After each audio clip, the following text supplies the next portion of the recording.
بسم اللہ الرحمن الرحیم۔ ایک بادشاہ نے مسجد بنوائی بہت خوبصورت۔ اس کی بیٹی نے کہا تھا کہ جب مسجد بن جائے گی تو میں وہاں 2 رکعت نفل ادا کرنا چاہتی ہوں۔ لہٰذا جب مسجد کی تعمیر ہوئی تو بادشاہ کی بیٹی مسجد میں آئی اور نوافل ادا کیے۔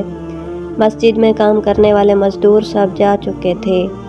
ایک لڑکا ابھی فارغ ہو رہا تھا کہ سب چلے گئے اور وہ اس وقت وہیں تھا، مگر کسی کو معلوم نہیں ہوا اور اس نے شہزادی کو نوافل ادا کرتے دیکھ لیا۔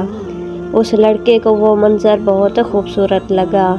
سب کے جانے کے بعد وہ گھر گیا، لیکن اس کی آنکھوں سے وہ منظر اوجھل نہیں ہو رہا تھا۔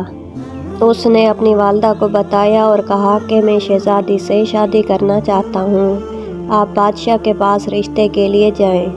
تو اس کی والدہ نے اس کو سمجھایا کہ ہم کہاں اور وہ کہاں، لیکن اس مزدور سے کچھ ہوتا نہیں تھا، نہ کوئی کام کرتا، نہ کچھ کھاتا نہ پیتا۔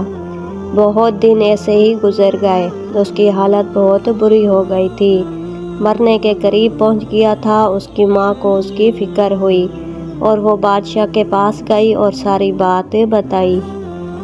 بادشاہ نے کہا اگر آپ کا بیٹا 40 راتیں مسجد میں سب کے جانے کے بعد قیام کرے گا تو میں اس کی شادی اپنی بیٹی سے کر دوں گا۔ لڑکے کی والدہ نے گھر جا کر اپنے بیٹے کو بتایا اور وہ مان گیا۔ بادشاہ نے اس کی نگرانی کے لیے بھی کہا تھا کہ اگر کسی ایک رات بھی وہ نہیں آیا تو شادی نہیں ہوگی۔ لڑکا ہر رات مسجد خالی ہونے کے بعد نمازیوں کے جانے کے بعد قیام کے لیے جاتا، حتیٰ کہ 40 راتیں گزر گئیں، بلکہ کئی اور راتیں گزر گئیں، لیکن لڑکا بادشاہ کے پاس نہ گیا۔